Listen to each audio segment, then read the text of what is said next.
that star-spangled banner yet wave o'er the land of the free.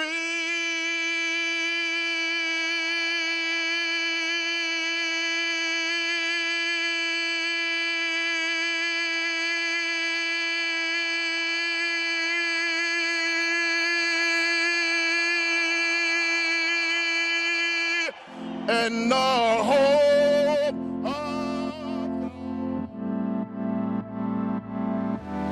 So let's kick this off. I'm fascinated by your life story. I think it's always good to just start there. Tell me your story. How do you frame it up if someone says, tell me your story? a child of two immigrants that came from Italy, met here in Chicago. My dad actually came here by boat. My ma came here with her parents in the 50s, flew here actually, not herself, the plane. That was cheesy. I don't know why. That's good. Boy, are our arms tired. That's my joke when I get on stage. There you go. And grew up on the south side of Chicago as a Cubs fan by 55th and Central, Sure. Garfield Ridge area. Yeah. Grew up a Cubs fan because it was on WGN Channel 9, watching the games when you either come home from school or in the summer, watching all the day games. Didn't have the first lights till 88, so I had a good chunk of my childhood watching the Cubs during the day. Unless they were away, it was at night. But Sure. you find pockets of Cubs fans on the south side, true blue Cubs fans because of that. And my dad was a bodyguard, so we didn't have the money to have other channels. It was 2, 5, 7, 9, and boom, the Cubs are there. Went to Kinsey Grammar School, St. Lawrence High School, Elmhurst College. Played a year football in Germany, Dusseldorf, and then was a recruiter in accounting and finance, and have been a professional singer since 2001. So I've heard you talk about becoming a professional singer. And your sister had influence on this. Yes. Did you, at that point, did you believe that you had the skill set, or was it something that you just did for fun? I never believed I had the skill set. I still don't like my voice. I still don't like the way it sounds. I still, like when she said it, you should try this. I'm like, are you crazy? I go, I had a very good job, and I loved the people I work with. Matter of fact, the president of the company, who I adored, Doug Christensen, passed away a few years back, and I sang at his memorial. I love that man. He taught me so much, and he was such a good man. So it was a 9-to-5 job, but it was a beautiful office in Westchester, with a very casual atmosphere. You can wear shorts, t-shirt and gym shoes in the summer. There was a game room. There was air hockey, foosball, pool. He had Golden Tee golf. I mean, it was awesome. And he gave us a lot of incentives. Catered in lunch every week on Thursdays. We went on company trips. It was a great place.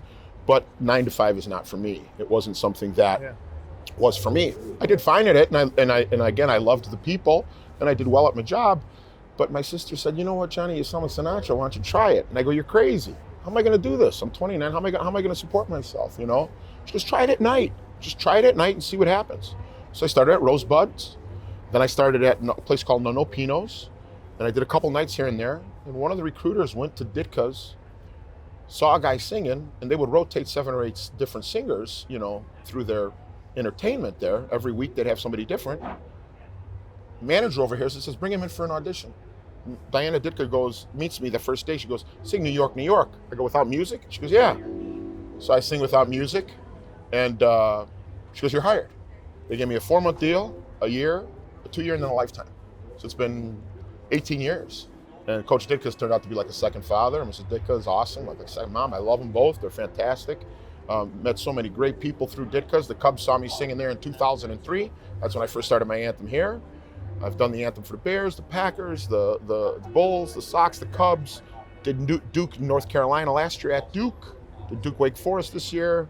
Done a bunch of other ones. Went out to Copenhagen with President Obama and Mayor Daley for the Olympic bid and sang out there. Did something before the Super Bowl with Jamie Foxx. So they opened a lot of doors for me. And the gentleman who did all this, the two gentlemen, Mr. Ricketts and Mr. Crane Kenny, I don't know if you remember, but there was just a McDonald's here, a donut shop, and a parking lot. I used to park right there, and then that was it. You'd go sing. Yeah, there was parking. nothing. There was nothing. There was nothing here. No, look at this hotel, look at everything. They made this a destination all year round, and they gave me a ring. I didn't ever had to get it, unheard of. It was like, I'm nobody. Why'd you, for Mr. Ricketts to say, I want him to sing in the World Series, I'll never forget that. Because people want a big name, they want a celebrity. They don't, who the hell's John Vincent? Who is this guy singing,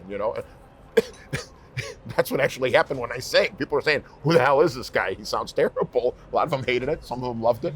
The one person that loved it, that then tweeted me personally, which I loved, was a lady by the name of Lady Gaga. And that awesome. Changed everything for me. That got me into bullying, to speaking out against bullying, because I was bullied when I was younger. That got me into just talking about mental illness, depression, anxiety, OCD, because I saw what she did, and she became a figure to me that was like, wow, so impressive. So that singing opportunity, let's start, we're going to work our way back from the World Series. That was a Saturday game of the World Series. Was it a Saturday? Yeah, it was game 4. Was it Saturday? Yeah, I was there. Everything was a blur. You. And so I have my Instagram. I too said, I don't know who this guy is. Yeah. But then you have this signature thing that you made yours, which is the holding of a tune. Yeah. Is that important to you, or did you? It is. What happened was, I could go in there tonight and sing and hold it for 3-4 seconds and be fine. Yeah. Like I would have no problem doing that and be okay with it. My father grew up in Italy, and during World War II, he was born in 1935. He showed me in 1985 or 86, when I was a kid, a spot in the middle of the piazza of the town of Palena in Abruzzo. He said, Johnny, right here, I want to tell you a story. Your Nonna Giconda, his mom, who since passed at that time, or no, she was alive at that time, but has since passed. My dad was probably about 7-8 years old. It's 1942, 43. Got kicked out of his row house by the Nazis. They were living actually in a barn, literally in a barn. There was, he has 10 brothers and sisters. Some of them passed. My uncles passed and my one aunt. But at the time, it was probably him, my Auntie Mary, my Uncle Benny. I want to say maybe that was it, or one more child. They also had one that passed away at 11 weeks. So you see this spot right here? I said, yeah. He goes, there was a tarp underneath the tank. And he goes, your nonna says, vai prende quel tarpa sotto la tanca. Si fanno le panni, no legno. Go get that tarp under that Nazi tank. We'll make pants for the kids. You kids will cover the wood. Because they had their row house was 2 rooms, a kitchen, and a bathroom. That was it.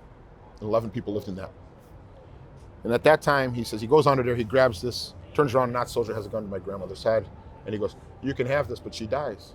I said, I thought Italy and Germany were, Axis powers were, on the same side. He goes, oh, no. He goes, the Nazis overran us.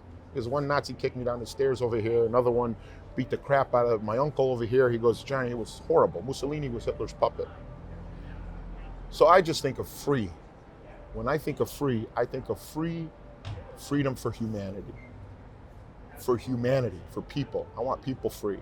I think of the underdog. I think of the people, whatever, that are hurting anywhere in what matter, shape, or form. That's why I do it. And when I started doing it at Wrigley, that's when I started holding it. The crowd started enjoying it. And the people at the Cubs are like, this is great, people love it, do it. Forbes magazine, all these things started talking about it during the World Series. I was on all these different shows, programs, and everybody made a big deal about me holding free. And I just kept holding it longer because the crowd was cheering. That was it. You get the other side of it. Other singers, other people, other are like, this guy's a ham, he's a hot dog, he's doing it for himself. Listen, first of all, I got to the point in my life now where I don't give a crap. Whatever people want to think, you know what, I don't care anymore. But I'm not doing this for any attention. I sing for a living. I do a show. I do 29 different voices. That's where I make my money. I sing the national anthem, and I love singing the national anthem, and I'm so excited to sing it tonight. I'm excited to sing it. I love it. It's amazing. But I don't make my career singing the national anthem. My career is singing, doing my show. That's where I get paid. And you get people, who say, sing it right, sing it this way, and that's un-American, and this, and they're just screaming at me, and they're coming at me, and I'm like, hold on. No, sing it with love, man. Because my 2 favorite people who sang it were Whitney Houston and Marvin Gaye. Remember Marvin Gaye? Yeah, sure. He didn't sing it like normal. He didn't sing it like normal. The only time you are known for the anthem is when something sticks out or if when you screw up. Look what they did to Fergie. That poor girl just wanted to sing it. Maybe she was trying to do it like Marvin Gaye because it was during the NBA All-Star game. Maybe she was just trying to be doing it, give it kind of a Marvin Gaye spin. And Marvin Gaye was so unbelievably talented, was so amazing. he was probably the only guy who could pull that off, right? It was his own thing. Right. And people just went after her. And I'm like, God, like, how about if I come to your job and just start ripping on you? You know, you suck for doing this. You're terrible at this. But the hatred, the one thing about social media, it's bred so much hatred. It's bred so many cowards that can hide behind a computer and say these things. I don't like people who are mean, who are assholes. But if you're going to be one, you want to be one to somebody's face, or do you want to hide behind a computer? Because that's the ultimate coward, to hide behind a computer and attack somebody. Then, to me, you lost. You are totally done when you did that. When you did that, it's over. It's over. You got to look at yourself in the mirror and say, what the hell am I doing? People do it, this bullying behavior, there's got to be a part of jealousy, insecurities, right? Like behind every bad person, there's still a story behind them that caused them to get to this point. Oh, of course. But it's hard because it's almost impossible to get to a place of having a vulnerable conversation with someone to say, oh, why? Why are you doing this? Well, there's two feelings in life. You know that, right? Love and hate. No. No. I thought it was that too. You're close. You got love right. Think about the other one. Fear? Yeah. Yeah. Love, fear. Yeah. There's a great book called The Power of Now by Eckhart Tolle, about living so presently in the moment. That's all you do is you enjoy the moment. If a dog was sitting here with us, if you just petted that dog, he'd be wagging his tail, happy that you're giving him attention right there. They're living in the moment. We as human beings are living for tomorrow or regretting the past. When we start living in the moment, we become enlightened. What's something we all do that none of us have to think of every day? Breathe? Exactly. But when you start paying attention to your breathing, now you're doing meditation because you're becoming present. Yeah, sure. Right. Take a deep breath. You're nervous? Now you're here, right? You're here. You're, oh shit, I'm here. Yeah, right. And that's the problem. We don't stay here. We go forward or we go backwards and we just live this miserable life. Life is hard enough. And what we have is fear from our ego and love from our spirit. So the ego has fear. So what comes out of fear? Hate, anger, jealousy, envy, all these things that are really fear of non-existing, of dying, of ending, of being, you know, as the older I get, the better I like being wrong. I won't say better I like being wrong. That's a weird way of saying it. You know how to take it. I appreciate getting, because you're taught something. Yeah. If you're always right, you'll never learn something. Yeah, right. But if you can be wrong and you can understand, oh, wow, okay, that makes sense. You just learned something right there. But we're afraid to be wrong. We're afraid to, you know, we do things with money and all this stuff, and cars and houses and this and that. You know, I did all that too. I used to have a nice car, and I got to the point I'm like, what am I doing this all for? Because I'm going to be dead one day. All of us are. 100 years from now, we're all gone. All gone. Ain't going to matter. And, you know, what is it, 2119? In 2119, pretty damn sure this will be here.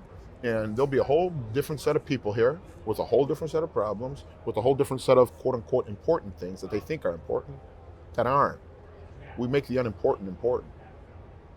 At some point, like your story, where your family came from to get here, being bullied at points during your childhood, like you shouldn't have that viewpoint. You should be on the other side. Like statistically, it would say that you weren't treated with white gloves. So at what point do you? You mean on the other side of what? Just your life, and now your viewpoint. Like, what was the trigger moment that made you who But you mean are? other side of what? Being a jerk and being. Sure, yeah. Yeah. Oh no, I went through. You that. could be, but I did. I went through it. I went through it in my 20s. What do you think when I became 6'5"? Oh man, when I played football, I was big man, and I was angry. I was angry, and I was pissed off, and I was unhappy. And then it was time in my 30s where I just started learning more and more. And then when I hit 40, something just really changed in me. It was like, dude, like you've seen people die that are close to you. You're not guaranteed tomorrow. Nobody is. Me, you, anybody here, nobody's guaranteed tomorrow. You know, terrible things happen to everybody. And it's like, when are you going to just let go and let God? And just, you got to really let go and let God. Yeah. You know, I don't tell anybody how to live their life. I have very strong faith in God, Jesus, and the Holy Spirit. Very, very strong faith. If somebody doesn't, I'm not going to judge them for it, because that's not what you're supposed to do. You love everyone, and if you can't love somebody, just at least be kind. If you can't be kind, then be nothing. There were times I was a jerk, and I would yell, I would scream, I would argue, I'd fight. Man, there were many times like that in my younger days. But you look back and you're like, for why? For what? It doesn't matter. It doesn't matter. How does it matter? How does anything matter except being kind or being Yeah. loving? It sounds so corny, but think about it, right? I use this thing over and over again. If there's an elderly person walking through that door right there with a walker and you hold the door open for them, an hour later, are you going to say, why did I do that? If you get in a car and you got two guys are trying to get in the same lane and you scream and yell, which like I used to do many times when I was younger, and you're yelling F you and the other guy's yelling F you and you're flipping each other off, I guarantee an hour later, unless you're a psychopath, you're like, why did I do that? And you don't feel good inside, right? Don't feel good. No. When you do the right thing, you do the right thing. Yeah. And you feel it. When you do the wrong thing, you do the wrong thing and you pretty much feel that too. Thank God there's a small percentage of society called psychopaths that don't have that empathy. But the vast majority of us, 99 point how many percentage, we have empathy. We just react on fear. All of us, me, you, everybody, we just react on fear.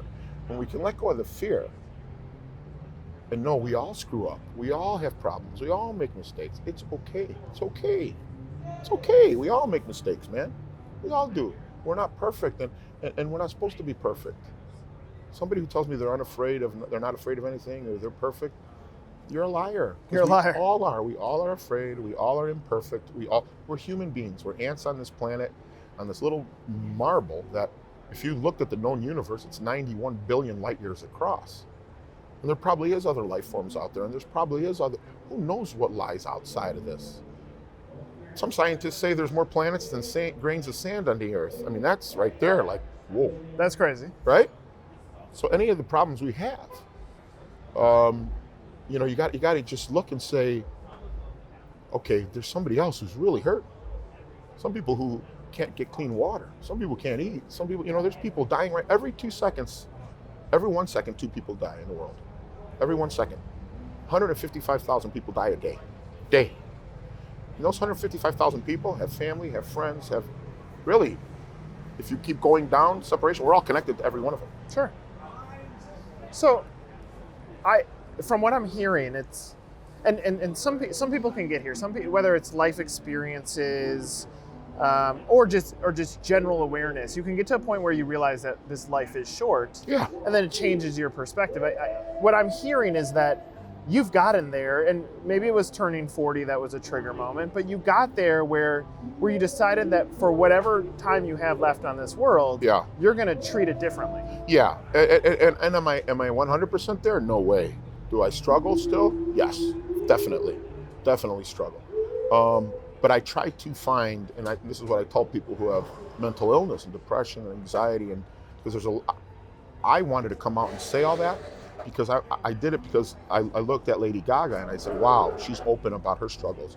She had a thing when she was bullied. It showed, and there was a picture of her in high school that somebody said, Stephanie, I don't know what her last name is, will never be famous. And then the next picture is her holding the Oscar. And I was like, that's awesome, man. Good for her. She just seems awesome. So she inspired me to go do this. I got a platform now where I can go talk to schools, and I'll talk, like I said, any school, anywhere for free about bullying. I sing, you pay me, but when I talk, I'll do that for free because I feel strongly about bullying. And I was bullied and I became a bully then. Like I became angry then when I was in college and stuff. And thank God I had good friends and a good family who reined me in. They're like, Johnny, what, seriously? And I went to go get mental help. I go to a psychiatrist. I don't have a problem saying that. I don't have a problem hiding my faults. I'll wear them right here because if it helps one person, then that's great. What I'm doing is I'm finding out it's helping a lot of people. So when you say, hey, when was that turning point? That turning point happened, but I'm not there yet. I just went through ketamine treatments with Dr. Bal Nandra at Chicago IV Solutions, and it's helped tremendously with depression, tremendously. And I'm sharing this with people. That's another option. Look at every option you can do to better yourself and help yourself. It's not the end of the world. I tried committing suicide. I won't lie about that. I'll be open about it. If I have to say that it helps somebody not do that, I'll say it. It's surreal. I'll say it's surreal because I feel like so many people struggle to say what you're saying right now. For fear, you just talked about the emotion that causes them, right? It's weakness. It's quote unquote, it's weak to do that, right? But it's the opposite. Once you finally let go, it's the opposite. Once you let go, you let go. Yeah. Now your fear is gone. I'm not saying all your fear is gone. I'm not saying you're fearless. I'm saying a lot of your fear just goes to the side. One of my favorite things, I won't say favorite, I mean, one of my most amazing things that I saw on the internet was a picture of a mansion, and right next to it a picture of a small hut somewhere in poverty. And underneath it, the mansion, and it had a picture of a grave. And underneath the hut had a picture of a grave. And they were both the same size. I don't care how big your house is, how big your car is, how much money you have. You never see a U-Haul behind a Hertz, or whatever that's called, right? Yeah. Life is life. 93% of people in hospice talk about love, life, family, friends. They don't talk about success or this or that. So when you start letting that go on you and you start saying, none of this matters. That's why when I look at this, my ring, I'm like, I feel love for Mr. Ricketts and Mr. Kenny and the Cubs organization for being so nice to me. Yeah. That's it. That's what I grew up a Cubs fan, and to have that is a lifelong dream. Like I would never have thought that as a kid. Never thought that. And people are like, oh, and I'm like, I just like, man, if I was ever homeless, you'll see me underneath the bridge with this on my hand. Because that was a sign of kindness. He didn't have to do that. He didn't have to do that. No way did he have to do that. And they gave out 2,000 something of them. And you have to do that to all, but that's a sign of love and kindness, right? Makes people smile, Those little things, man, when you do something right, you just feel better. Do you feel like some of the stuff pre this moment, pre today, that eventually just doing the right thing has helped? Like, do you have good karma now? Is there value in? You know what? I don't believe in karma because a lot of people do, and a lot of people say, "Oh, it's bad karma, it's this or that." Good and bad things happen to everybody. Sure, of course. Everybody. So at the end of the day, life is a test. Good. If you do good, doesn't mean good things are going to happen to you. I do believe if you do bad, you have a lot better chance of bad things coming to get you. Like if you keep hurting people and doing things, you can, somebody can come and get you, and things can get you. But good things happen to good people. Good things happen to bad people. Bad things happen to good people. Bad things happen to bad people.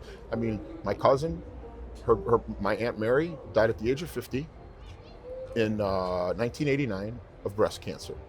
And my Uncle Benny, who I love dearly, had to raise 3 daughters, Linda, Christina, and Gina. I have 2 older sisters and myself. Christina, my cousin, right after the Cubs won the World Series, right before the Cubs won the World Series, she felt something, would always go to the doctor, would always get things checked out, everything. She felt something on her side.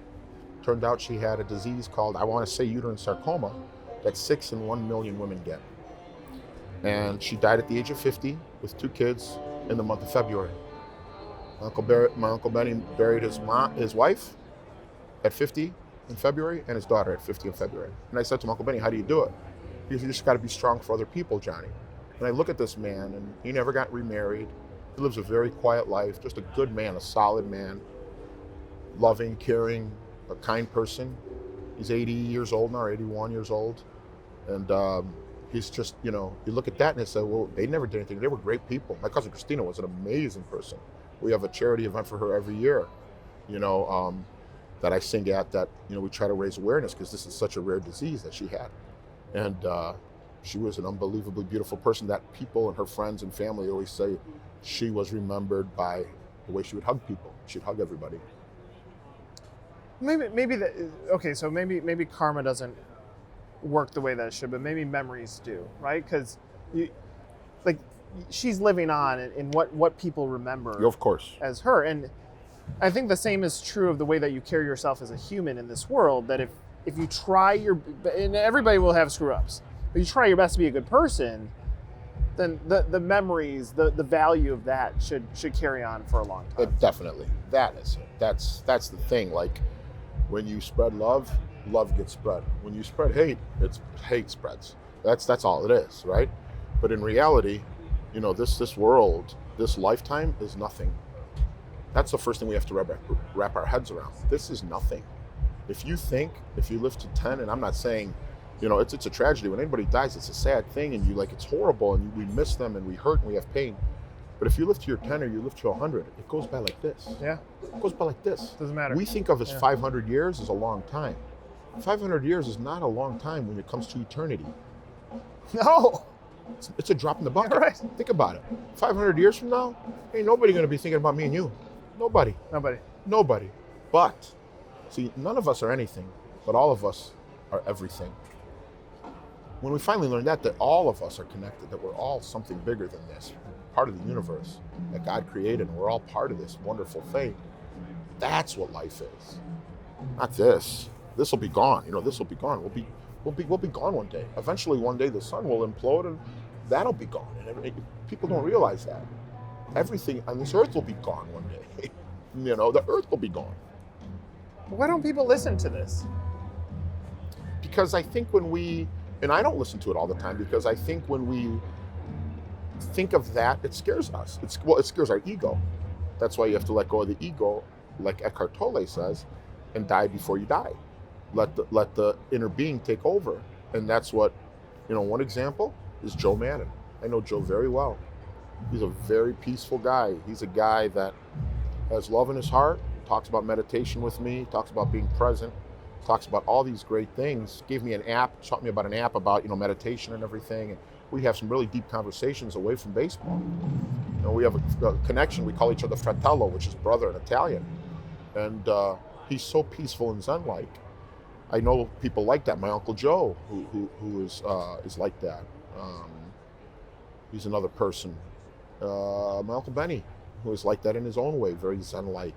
It's a different way. It's a very old school way, but kind of like my dad. He had stage 4 colon cancer when he was 67 years old. It spread to his lymph nodes. Was bleeding for 6 months. Went to my mom, finally said, I got a problem here. Went to Loyola. They pull out the colostomy. There's blood everywhere after colonoscopy. They say, you got cancer. My mother said, my father's response like, okay, I'm the biggest chicken in the world. My dad just goes, okay. I go to hug him, and in a very heavy Italian accent, he goes, wait a minute, Johnny, I'm a 67 years old. There's kids 6 years old, they got a cancer. Don't worry about me, I'm 67. And I looked, and he didn't say I was gonna beat it. He didn't say I wasn't gonna beat it. He said, it is what it is. He's at peace. You know what? He's 83 now. He's still chopping down trees at his house and cutting the grass and shoveling the snow. The last snowstorm we had a couple weeks ago, he shoveled the snow at 83 years old. And I just said, well, I know why he lived that way, because he saw the horrors of World War II. And he said, I hope you never see what I saw. I hope you never see door-to-door combat, people getting killed. Him and my Uncle Benny talking about if we were at that row house instead of this room, we would have blown up with those other guys when the body parts came our way. He says, I hope you guys never experienced that. So he was enlightened through tragedy, which a lot of people do get enlightened through tragedy. Yes, their life events equal that. Of course. So, well, one guy that I talked with, a friend of mine, Gary Brackett, he played for the Indianapolis Colts. That's not his story, but he had to walk on at college. He did not get drafted in the NFL. He ends up playing for 10 years. 23, playing for Dungey. His dad dies of cancer. His mom dies of a stroke. And his brother dies, or his dad died of a heart attack, mom died of stroke, brother dies of cancer within like 13 months. Jeez. So, but it's interesting because you talk to him, and the worst day for some people is not the worst day for him, because your perception of life changes based on the experiences that you're dealt. And you look at him and he sounds like an amazing guy. He sounds incredible. And that's what, I got a friend in the Pentagon, Jason Eason. And I tell him, I get afraid of, hypochondria, this, that, or everything else. I go, what are you afraid of? And he goes, I'm not afraid to die. Well, I'm not afraid. He goes, I'm afraid to die because if I don't accomplish everything I wanted to accomplish. And I just go, zoom, and it just like hit me I'm like, dude. And I'm like laughing. I'm like, that's not being afraid to die. You're just afraid of not doing everything you want to do on this earth. I go, you're unbelievable. Unbelievable. He works for the Secretary of the Army. And I went to the Pentagon and I've seen so many unbelievable people in that building. I went to the memorial 9/11 there, and if you don't get goosebumps and teary-eyed, you don't have anything inside you. I was crying and looking at that and be like, oh my God, I'm getting goosebumps right now thinking of that. Like, you think of these people that put their lives on the line, who say, no, I didn't accomplish enough. I need to accomplish more before I die. That's a hero. That's amazing to me. There's a general I became very good friends with who, same way, General Winsky, unbelievable man. I mean, just the way he handles himself. The way I brought him onto Wrigley one day in full uniform, and we had him honored and everything. And there's heroes out there, like your friend, like my friend Jason and my friend General Lewinsky, who are unbelievable people, who are people that look at life and don't look at themselves, but look at others around them. Right. Like my Uncle Benny. I said, how do you keep going? He goes, well, you got to be strong for other people, not for yourself. And you look at that, you're like, whoa. He's telling me you got to keep going for everybody else, not for you.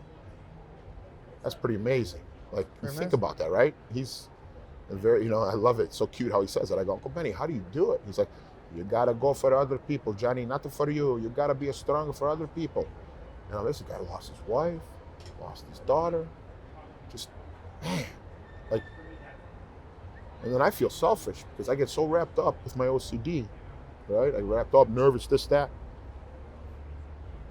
Nothing's guaranteed. Nothing's guaranteed. We think we can control things. We can only control how we react to things. We don't control anything. We only control how we react, right?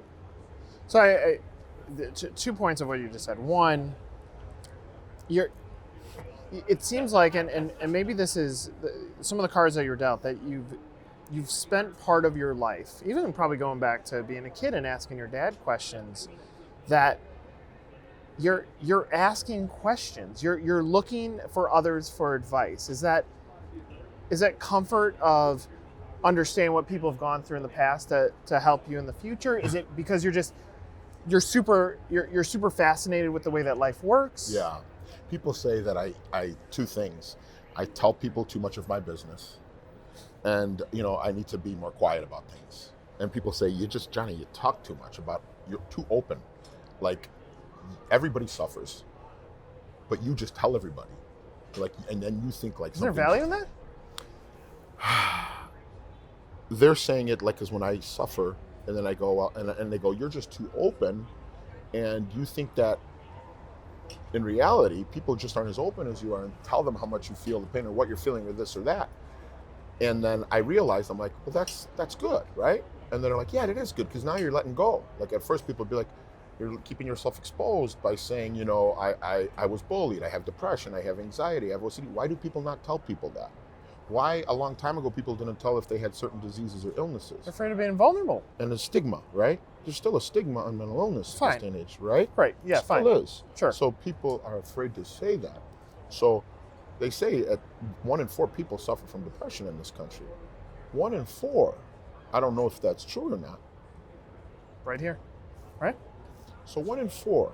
So I don't hear 1 in 4 people telling me they are depressed. But when I said that on Facebook, and when I said that on Windy City Live, and when I said that on WGN, I got messages upon messages on my Facebook saying, oh my God, I suffer too. I said, boom, boom, boom, boom.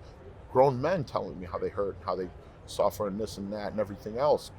Everybody just coming out of the woodwork and saying it, because they said, we never thought you're hurting, and you get depressed, or you're sad, or you're scared of this. And I'm like, okay, that's what I got to do. If that's what I got to do, fine, And I think because we're afraid to look weak. But when you make yourself look weak and you put it out there, what can you attack at that point? Now, if you want to attack me, it's on you. Attack me. Whatever, that's fine. Now attack me. Don't get me wrong. I still get... Still sucks. Oh, yeah. Yes, I'm on... I'm talking about, you get these guys like saying that the hashtag sing it right about the national anthem, or he's a hot dog for doing this, and he's this, and I'm like, damn. I'm like, why? I'm like, I'm not trying to, you know what? I should just sing it and do free, and that's it, and just let it go, and that's it, and that's it. No. And I'm like, I should just do that. And I've had many famous people are like, don't you dare. You keep doing that, Johnny, because why do you do it? And I tell them the story. They're like, you're doing it out of love. I'm like, yeah. That's why I'm doing it. And then I notice people say those things because they want to attack because they're not happy. We all would say things and deflect or gossip because we're not happy inside. Once we find this happiness or this peacefulness, that starts quieting down so much. And then you start worrying about the person next to you and say, man, what are they going through? How would it be being you? How would it be being her? How would it be being her? How would it be? I don't know what all these people up there, what problems they're having. But if we get so consumed with our own problems, then we're not worried about anybody else. They found that kid today, that 5-year-old boy. They found him. I got it on Twitter, on news, that they found him dead. 5 years old, man. 5 years old. 5 years old. That's fair? Is that right?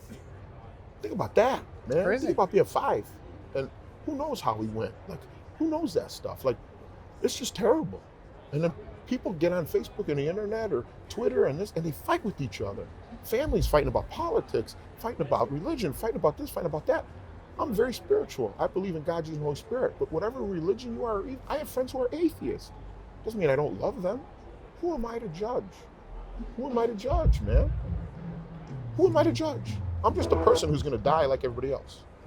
You're so deep inside. Like, I'm fascinated by this because, look, I've gone through a lot. I think there's a lot of similarities in our stories, but you're present also in people's views and your deepness to want to change them, not to change them, to educate them that there's no purpose to you calling you a hot dog, saying why, like there's no purpose to it. There's no value to it, and you're so deep on understanding this, but it's like, how do we spread a message, right? You know what people say is the world getting worse? Well, honestly, we are living in the best time ever, because if we get sick or something happens, we have anesthesia, we have all these things, we have medical developments. Even if we're terminal, they have ways of making us feel more comfortable. Think about back in the day during the Civil War, if somebody had a wound on their leg, they gave you a bottle of whiskey and they started sawing off your knee, man. I couldn't imagine that. Think about caveman times. Think about medieval times when people were just getting sick and they were dying in 30s, 20s. The plague back in the day. All these things where people had no medical help, and there's still people in this world who don't have medical help. But living in technology-wise, we live in the best time where we have the best, most comfortable luxuries. We got air conditioning, we got this, we got that, we got so many things. A lot of people don't, but we do, and we take it for granted. Maybe in 500 years from now, it'll get even better. But there's a downside to that. The internet and social media. Full exposure. Terrible. It's terrible. Like, kids are getting bullied on social media now, which I didn't have to have that happen in the 80s. Me neither. There's mass shootings at schools, which we didn't have to deal with back in the day. There's things that we know more of that are happening more and more. If you look at medieval times, I love to study history. Terrible things have happened. Terrible people were wiped out. Look at, the terrible things that happened in life, the Holocaust, the evilness that happened during World War II, all these things that were terrible. You hope that we learned from history. And so you could say there's good and there's bad. The good is we have so many beautiful technological things, and there's so many good things. The bad is, there's still a lot of hatred, there's still a lot of this and that, and there's still a lot of terrible things. So a lot of ways our lives are more comfortable. But half of the world's population lives on $2.50 a day, and a third of it lives on $1 a day. So there's a lot of people that are still suffering, but there are a lot of people with a lot of money who still suffer. Everybody suffers. Everybody suffers. So how do we spread the word? I don't know. I don't know if humanity at its point is ever going to change, because it's fear that keeps us this way, right? And it's like, where do we screw up? You see a little kid, you see a baby, they're so innocent.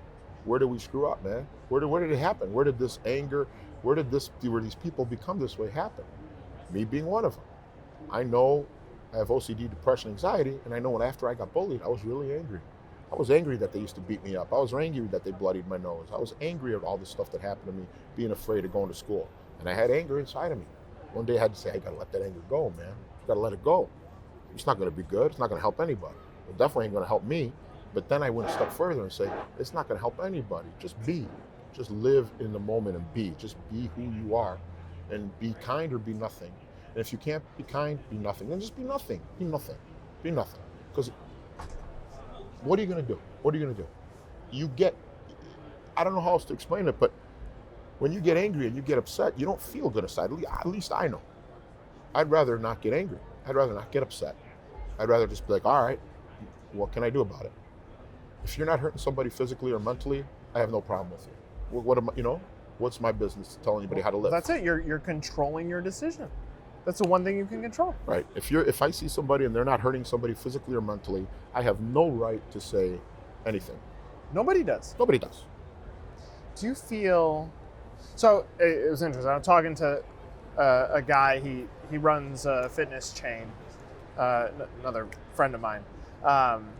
So he made it close. He got drafted by the San Francisco Giants. He was a pitcher, and as we started diving into the pains that he had to go through, we got to a place. He's like, it gave me goosebumps because I said probably those extra few miles per hour on your pitch. Did that come from that pain? And he said, yeah. Like as I think about it, yeah, I was a little bit more oomph in it. Do you feel like, obviously the love comes out in you holding the note that you've now become known for? Is it also like, is it a meditation? Like you're letting out, you're sharing something that's deeper that's not coming out? No, when I sing and I do songs, and especially when I do my show and people are like, hey, can you sing My Way? You know, my dad passed away, it was his song. Or can you sing Louis Armstrong's What a Wonderful World? It was our wedding song. Things like that. When I'm doing the anthem and I see the crowd cheering, again, that makes me happy that they're cheering. That's it. If the crowd wasn't cheering, I'll stop that right there. I'll stop right there. I just do it because the crowd is cheering. And the reason I started is because it was, I don't know how long it was maybe 5 seconds, 10 seconds. But then I started holding it when I started hearing them cheering, because they would cheer when I hit it, and then they would stop, and then they would start cheering again. I'm like, okay, and then they're like, keep going. I'm like, okay, I'll keep going. And so I do it because, yeah, I guess there is love there, and I want to make people happy, right? It's not, the people say, oh, he's making it about himself. How did I make it about myself? What am I getting from it? I still am a singer. I still sing for a living. I still, the only thing that changed my life were the Cubs, the opportunity, Mike Ditka, and Crane Kenny, and Mr. Ricketts giving me a platform to sing. That's what changed my life. I'm forever grateful for that. What I'm doing when singing free or whatever is just trying to make people happy. What I found, a lot of people hate it, and I'm like, oh shit, man. Okay. I don't think it's true. I think, trust me. I think I get a lot. Sure, people coming out to me. But look at that crowd, man. There's 40,000 people in there. I get a lot of people coming after me, brother. Let's say there's 2,000 of them. You're only going to hear that's why Yelp reviews suck. Yeah, I know. It's bigger, man. I'm telling. Right. You create goosebumps, and whether they're able to communicate with you or not in those moments. Right. I mean, maybe they'll do it through this. But everything you're saying, I promise you, inside enough people in there, you're having an effect that inside them, there's something that's happening in that moment that makes them feel good. So don't listen to the haters. Well, thank you. And I hope so, because you know why? I don't want to make anybody angry. I don't want to make anybody upset. I don't. Clearly. I really don't. I don't want to get people upset. I don't want to get people riled up. And once in a while, I'll get caught up in people saying stuff. Like one guy just came out on Twitter, and I was saying something nice about somebody else, and he's like, thank God you're not singing on Easter. You're a big ham. You're a big clown, blah, blah, blah. And I started getting back. I'm like, no, I'm not. I'm going to be with my big Italian family enjoying Easter, and thank God I have that. I can watch the Cubs and enjoy just the day. And then I just found myself getting angry, and I'm like, dude, what are you doing? This is stuff you said you were not going to get into. And again, my human part, my ego got involved, and I got pissed. And I'm like, fuck, what the hell? Like, what am I doing? And you get so like wound up, and then you're like, dude, doesn't matter. None of it matters. Nothing matters. The more you understand that, nothing matters but love. Sounds corny, but if you think about it, there's a cemetery not far from here. How many people are buried in that cemetery? Thousands. And then you know how many cemeteries are in Chicago? You know how many people are probably buried around here from millions of years before us and all that? Sure. It doesn't matter. We make the unimportant important. Don't make the unimportant important. Just live your life with love. And if you can't be kind, be nothing. And I'm not preaching this because I'm a total screw up. I have my problems, I suffer, I have my problems, I have my insecurities, I have all of it. But I notice more and more, it's all starting to let go. And I'm starting to say, I don't give a crap no more. In a good way. If you can start not giving a crap in a good way, life just starts to look differently towards you. And then you're like, all right, now I don't care what these people think, because I'm just going to try to be kind. Yeah. It's all right. It's okay. It's fine. People want to, say whatever they want to say it. That's fine. But right? I think, and you've said this, I think you are having enough of effect, even if it's that one person that you're changing. Like I said this before we're even recording. I said, at spring training, there are 2 people that I wanted a photo with.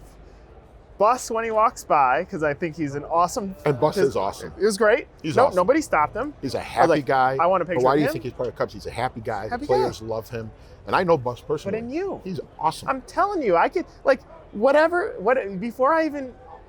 before we even connected, before the world even connected us. I want a picture with you. So I'm telling you, man, stay true to this, because when you start looking at what success really is, like you've been given a platform, and that creates exposure, and that means the haters all come out. I get it every day. But when you start realizing that your effects are still greater than the evil, it doesn't matter. I agree with you on that. I agree. And you know, you get to a point of saying, what's evil? Is it evil, or is it, again, fair?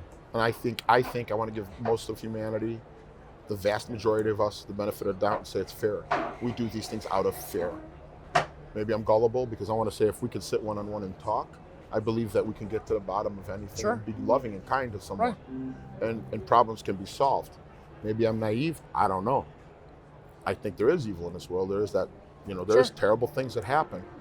But again, I think it's that one small percentage that they call psychopaths, that are, you know, these people that hurt people and do these terrible things. I think the vast majority of us are good people.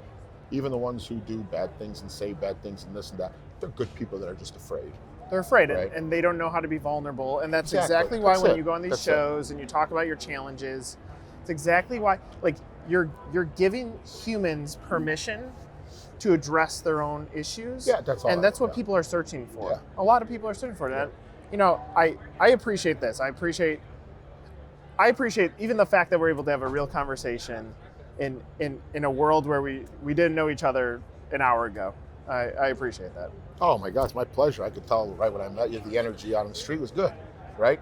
Sometimes you get that energy, like, you know, Eckhart Tolle says that negative energy usually vibrates, and they connect people with negative energy, you know, like you're in a line, say at a grocery store, at a Walgreens or somewhere, or 7-Eleven, and you see a lady behind the counter or a man behind the counter, and they just have their head down, and one person after the other just walks in and just, I need this or I need that. Go up to them and say, hey, how you doing today? You know, what's going on? And sometimes people will be like, oh, I'm all right. And if you even go, oh, I hope it gets better. I'm so sorry. Just that minute of like, holy cow, okay, all right. It's like the Cubs ring. If I see somebody, I'm like, they seem wearing Cubs stuff, I'm like, you're not a real Cubs fan. And they'll look at me like, who is this guy? What the hell? And I'm like, you're a Cubs fan? And I'll be like, stick your hand out. Sometimes you'll be like shocked, and I'll put the ring on there. Like, oh my God, that makes me happy, man. That makes me happy. Making people happy makes me happy. I used to be that guy that was angry and just wanted to be miserable, right? Because I was miserable. I was fucking miserable, so I wanted to be miserable. And what happens when you're miserable? You want to make other people miserable. I don't want to be miserable, and most of us don't want to be miserable. How do you do that? By being kind. Can't be kind, be nothing. I love it, man. I appreciate Love you too, it. brother. I appreciate all this, and, you know, it's great. Thanks, dude.